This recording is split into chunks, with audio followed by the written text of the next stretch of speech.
Welcome to Bong connection. Hello বন্ধুরা, আমার চ্যানেলে সবাইকে স্বাগত। আজ আমি আপনাদের সঙ্গে একটি রান্নার ভিডিও শেয়ার করব। সামনেই দুর্গাপুজো, আর দুর্গাপুজোয় নাড়ু হবে না তা কি করে হয়, তাই আজকে আমি আমার বাড়ির গুড়ের নাড়ুর রেসিপি আপনাদের সবার সঙ্গে শেয়ার করব। আজকে আমি প্রথমবারের জন্য আপনাদের সামনে একটি ভিডিও নিয়ে এসেছি, তাই যদি ভিডিওটি ভালো লাগে তাহলে আমার চ্যানেলটি সাবস্ক্রাইব করে আমার সাথে থাকার অনুরোধ রইল। তাহলে চলুন দেখে নিই আজকের রেসিপি ভিডিওটি। প্রথমেই একটি বড় সাইজের পাত্রে আমি নারকেল কোড়া নিয়ে নিচ্ছি।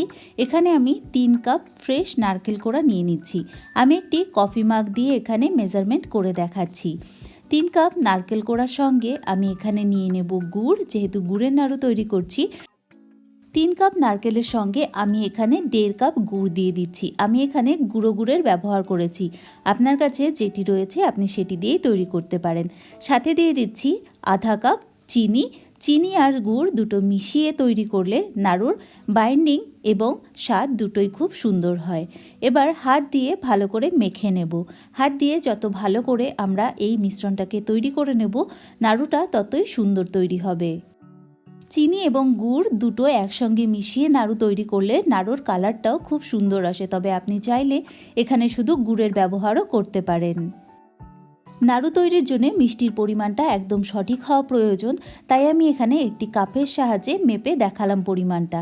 এখানে নারকেলটা মাখা হয়ে গেছে, এবার এটাকে আধ ঘন্টার জন্য আমি এমনি রেখে দেব।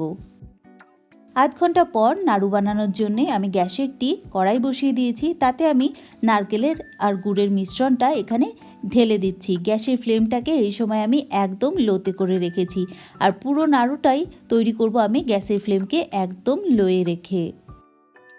এবারে নারকেল, চিনি আর গুড়ের এই মিশ্রণটাকে আমরা খুব ভালো করে নাড়াচাড়া করতে থাকবো যাতে তলায় লেগে না যায়। চিনিটা আর গুড়টা এবারে মেল্ট হওয়া শুরু হবে ধীরে ধীরে, তাতে করে নারকেলের টেক্সচারটা অল্প একটু চেঞ্জ হয়ে যাবে, আর এর থেকে একটু পরিমাণে ময়েশ্চার ক্রিয়েট হবে, মানে চিনি থেকে একটু জলও ছাড়বে। তাই সব সময় এটাকে আমরা নাড়াচাড়া করতে থাকবো। গুড়ের নাড়ু তৈরি করতে খুব একটা বেশি সময় লাগে না, তাই এখানে আমরা দেখুন নেড়ে চেড়ে নিচ্ছি, আর এর মধ্যেই নারকেলটা আবারও শুকনো হতে শুরু হয়ে গেছে। এই নারকেলটা আমাদের খুব ভালো করে এইভাবে মিশিয়ে রান্না করতে হবে, যাতে নারকেলটা খুব ভালোভাবে সেদ্ধও হয়ে যায় এরই সাথে। আমি এখানে আলাদা করে কোনো জলের ব্যবহার করিনি, তবে আপনার যদি মনে হয় আপনি চাইলে নারকেলের যে জলটা থাকে সেই নারকেল জলটাও ব্যবহার করতে পারেন, যখন মিশ্রণটাকে শুরুতে মেখে নিয়েছিলাম সেই সময়তেই। ধীরে ধীরে দেখুন নাড়াচাড়া করতে করতে নারকেলে পাক আসতে শুরু হয়ে গেছে, যেটা নাড়ুর জন্যে খুব বেশি প্রয়োজন। এই সময় আমি এতে মিশিয়ে দেবো 1/4 টিস্পুনের মতো এলাচ গুঁড়ো। খুব বেশিও এই সময় মেশাবো না, কারণ গুড়ের একটা নিজস্ব সুন্দর গন্ধ রয়েছে, তাই এখানে 1/4 টিস্পুনই অ্যাড করেছি। এবার দেখুন আবারও আমি এটাকে নেড়েচেড়ে নিচ্ছি, তো দেখেই বোঝা যাচ্ছে যে এখানে পাক চলে এসেছে।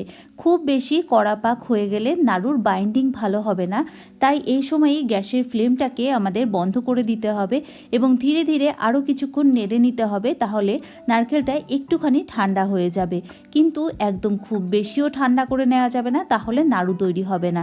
তাই দেখুন এই সময় একদম একটা পারফেক্ট বাইন্ডিং টেক্সচারের এখানে তৈরি হয়ে গেছে, তাই এবারে আমি এটাকে একটু হালকা করে ঠান্ডা করে নেব। 2 থেকে 3 মিনিটের মতো এখানে আমি মিক্সচারটাকে ঠান্ডা করে নিয়েছি। এবার হাতের সাহায্যে আমি নাড়ু তৈরি করব। কিছুটা পরিমাণে আমি এই মিশ্রণটা নিয়ে নিলাম। এবারে হাতের তালুর সাহায্যে খুব চেপে চেপে আমি একটা গোল শেপ এখানে নাড়ু তৈরি করে নিচ্ছি। আপনি নাড়ুর সাইজ ছোট বড় আপনার পছন্দের মতো করে নিতে পারেন। একটা খুব সুন্দর গোল নাড়ু এখানে তৈরি হয়ে গেছে। আমি আরও একটা তৈরি করে দেখাচ্ছি। হাত দিয়ে যত আমরা চেপে চেপে নাড়ু তৈরি করব, নাড়ুর বাইন্ডিং ততই ভালো হবে। 2 হাতের মাঝে মিশ্রণটাকে রেখে গোল গোল করে ঘুরিয়ে দেখুন খুব সুন্দর আরও একটি নাড়ু আমি এখানে তৈরি করে নিলাম। আর ঠিক একইভাবে আমি সবগুলো নাড়ু এখানে ধীরে ধীরে তৈরি করে নিয়েছি। আপনারা দেখতেই পাচ্ছেন একদম পারফেক্ট গোল শেপের নাড়ু এখানে তৈরি হয়ে গেছে। তাহলে আজকের রেসিপিটি আপনাদের কেমন লাগলো আমাকে কমেন্ট বক্সে অবশ্যই জানাবেন। আর রেসিপিটি ভালো লাগলে ভিডিওটি লাইক করে আপনি আপনার বন্ধুবান্ধব ফ্যামিলির সঙ্গেও শেয়ার করে দিতে পারেন। তাহলে আজকে এই পর্যন্তই, আবার দেখা হবে অন্য কোনো ভিডিওর সঙ্গে। ভালো থাকবেন, সুস্থ থাকবেন।